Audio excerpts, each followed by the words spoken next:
Ms. Cortez, would you certify the quorum? Councilmember Brian Rowland. Present. Councilmember Jonathan Randall. Councilmember Kendrick Jones. Present. Councilmember Wendy Williams. Here. Councilmember Spencer Wallace. Present. Thank you, ma'am. And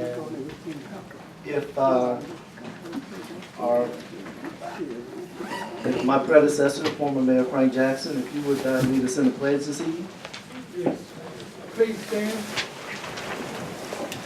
Oh, I'm sorry, invocation first. Good invocation. Yes, please. Heavenly Father, we thank you once again for this opportunity together as a city of Prairie View. We pray that this meeting be decent and in order.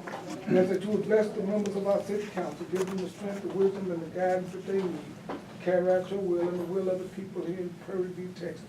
We ask these and other blessings in thy son's name. Amen. Amen. Thank you, sir. And now we'll do the pledge of allegiance. I Pledge allegiance to the flag of the United States of America and to the republic for which it stands, one nation, under God, indivisible, with liberty and justice for all. I'll Texas flag. I pledge allegiance to be Texas. One state under God, republic and indivisible.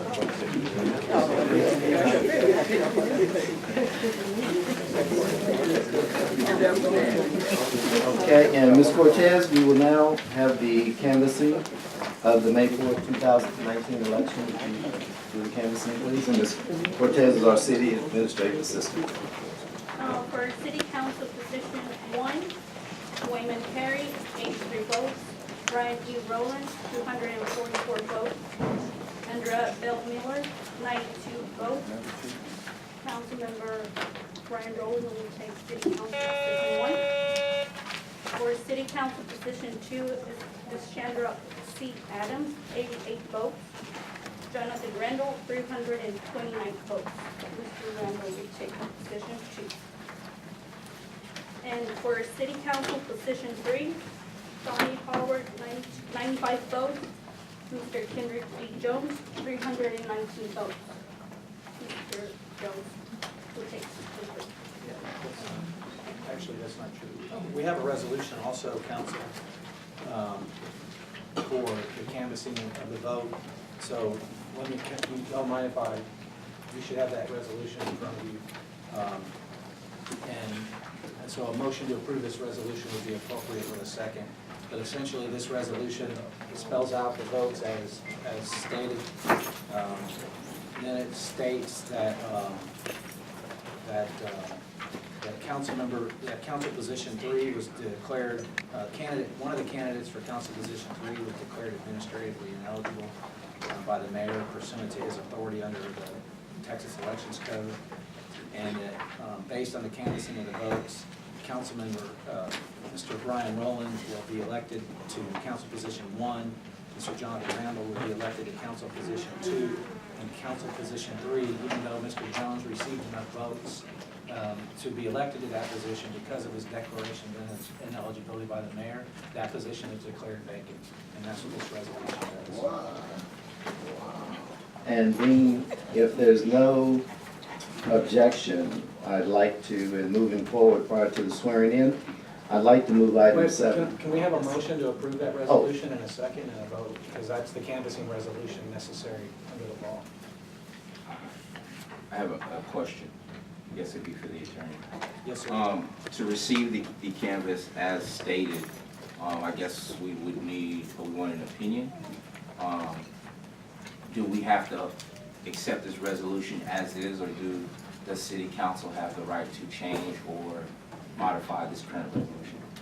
With respect to the mayor's, so with respect to the declaration of the mayor's declaration of ineligibility, no. The city council does not have an authority to interfere with that declaration.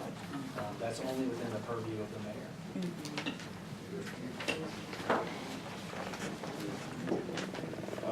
That is even after the Secretary of State sent their email this morning, right? Yes, sir.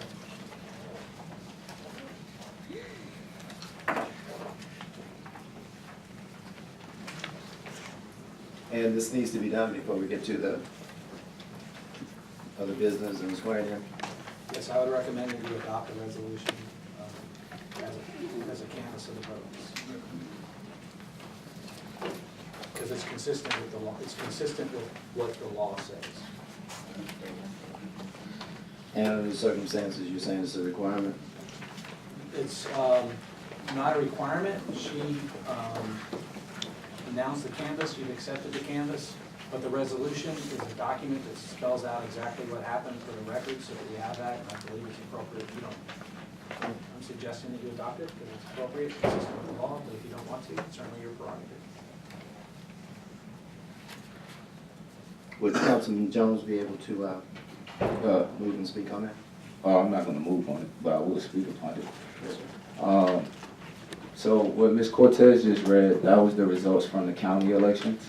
Yes, sir. And then what you just read was from the mayor disqualifying. No, so here's what the law says, and I'm happy to tell this so that everybody can hear. Here's what the law says.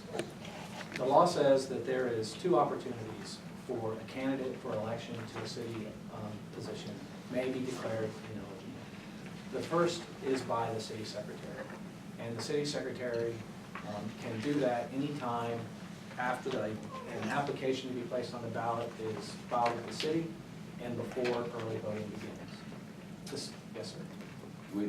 Which our city did choose to do that, right? Yes, sir, your city secretary did do that, and then later chose to withdraw that declaration of ineligibility. The second time that an individual can be declared administratively ineligible as a candidate is by the mayor, and that is after the election is concluded, but before the issuance of a certificate of the election. If any of those things occur, the only challenge to that would be the candidate would have to challenge those decisions, either of the city secretary or the mayor, in a court of law. The city council does not have any authority to determine or interfere with those two declarations of administrative ineligibility. What the city secretary just read is the results of the election. What the elections code says with respect to a candidate who has been declared ineligible, you read the votes, and those votes are counted and entered into the record just as if they had not been declared ineligible. That's what the resolution does, and that's what she just did. What the resolution does is it takes the votes, and then it says that seat is considered vacant. All right, so you enter the votes into the record, but the seat is considered vacant. That's the law.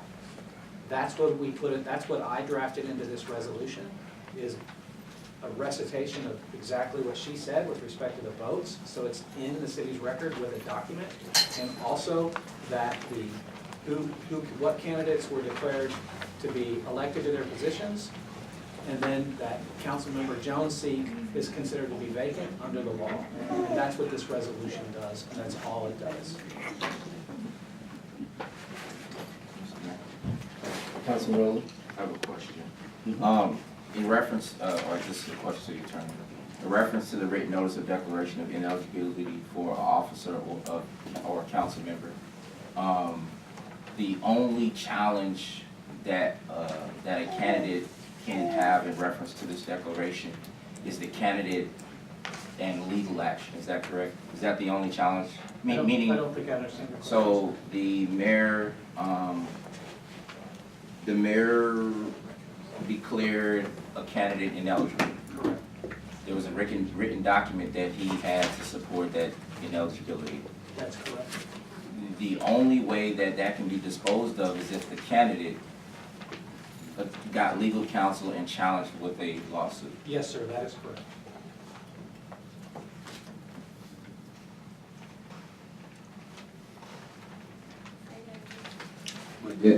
Then if me, myself, were to file a lawsuit, then I would be forcing the city to use taxpayers' dollars for a seat that they elected me to serve in. I mean, that's a fair statement.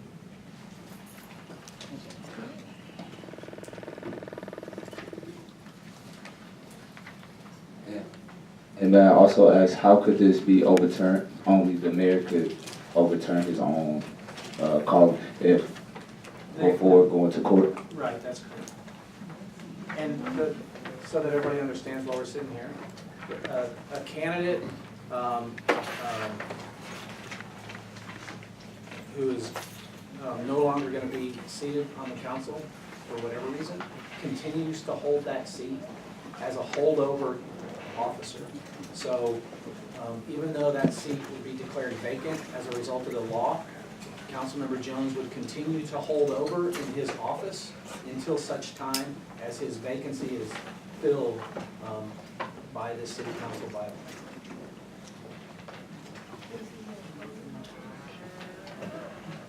So right now where we are is basically council has to vote the resolution up or down. Yes, We can sir. move on. That is correct. Okay, what's the pleasure of council? On the resolution?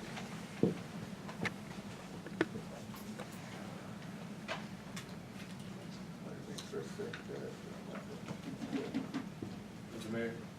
Councilman Wallace? Before a motion is made, this is just to put in record the votes and basically what was stated by the mayor. And the only way for clarification for it to be challenged is in the court of law, by said council member. And from that point on, that's all the city council can do, correct? That is correct. This resolution simply puts in writing and for the official record for the city what is already the law. If you don't adopt this, it doesn't change anything. That's still what's going to happen. This just makes sure that it's in writing for the record of the city. Well, Mr. Mayor, I move that we approve a resolution R2019-0513-001. It's been properly moved and seconded that the resolution on the canvassing be accepted or be on the floor for the council. All those in favor, all ready for the questions? Councilman? What is the time period, has the time period already passed for a court challenge? I'm sorry, sir, I don't know the answer to that question. I don't represent Mr. Jones, so I've never researched what his remedies are. Thank you. Call for the question. All those in favor say aye. Aye. Opposed have the same right. Nay. Ayes have it. If there be no objection, let's move item 7 up prior to the swearing in. Mr. Mayor. Discuss, consider, and take action to fill vacancy on Prairie City Council Position 3. Councilman Bowles. I move that we move item number 7 up. Yes, I can. I can do everything but vote except in case of a tie. I've got Robert's Rules of Order. Yes, so since I have the floor, you can't move the agenda item without council approval. So I'm just gonna simply read number 7, so we can go through the point process. Well, hold on. I'm the one that reads number 7. Discuss, consider, and take action to fill vacancy on Prairie City Council Position 3. Councilman Rowland, you have the floor. Do we need a motion to move this agenda item? It does take the governing body to Correct. do it. So now that I have Mr. Mayor, I would move, we would want to move item number 7, discuss, consider, and take action to fill the vacancy on Prairie City Council Position number 3. Item number 7, we're going to move that up before the swearing in of the elected officials. Second. It's been properly moved and seconded that item 7 be moved up prior to the swearing in of elected officials. You've heard the motion. Ready for the questions? Question. All those in favor say aye. Aye. Ayes have it. Let's go to the swearing in. We didn't, no, I'm that sorry, was just to move it. Yeah. So, So now This is a new little twist that I'm not, so let's just make sure, I want to make sure we do it right. So I think my preference would be that the new council members get sworn in. And then that way the new council is properly seated and take action. question. So, to move item number 7, we need to just fill the vacancy, which should be what we're talking about now, and then we go into the swearing in. Is that correct? No, I prefer that you all get sworn in as new council members, so that, because now that we've taken the vote, I think it'd be better if you guys were sworn in as new council members and then fill the vacancy. Okay, make sure they refill the seats. Right, yes. Makes sense, so the vote counts. So the person being appointed, one they have to be sworn in as well? Yeah, that can be done after, I mean, you don't, they can be sworn in any time. So as soon as, if you guys decide to appoint an individual, which I'm assuming you will do, as soon as you make that appointment, they also can take the oath of office. It doesn't have to be on the agenda for that. Okay. So the motion to move, No, that's good. I think, did everybody agree with that? So So motion it's passed. been passed. So if the new council members will get sworn in first, and then I would be more comfortable with that approach. Just for the record, will you let the record show, get out, show the. Yes, he showed up. Oh, yes, 610. Yes, sir.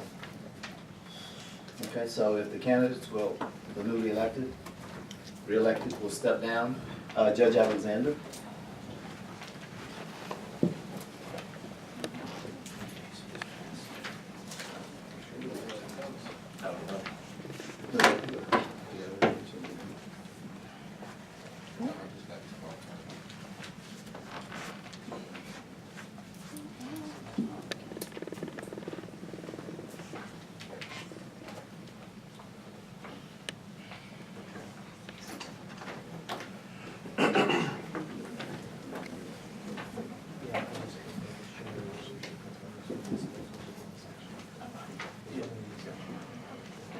Please raise your right hand.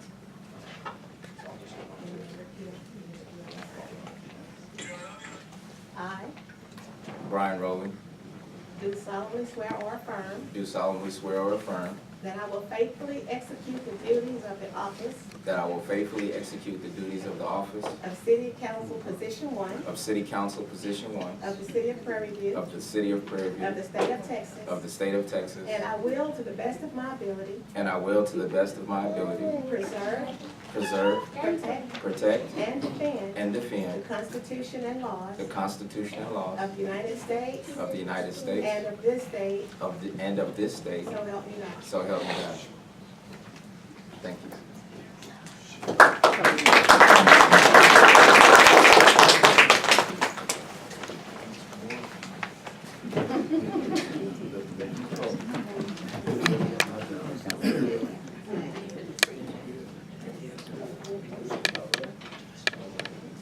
I Jonathan Randall, do solemnly swear or affirm do solemnly swear or affirm that I will faithfully execute the duties of the office that I will faithfully execute the duties of the office of City Council Position 2 of City Council Position 2 of the City of Prairie View of the City of Prairie of View the State of Texas, of the State of Texas, and I will, to the best of my ability, and I will, to the best of my ability, preserve, preserve, protect, and defend the Constitution and laws defend the Constitution and laws of the United States of the United States and of this state, and of this state. so help me God. So help me God.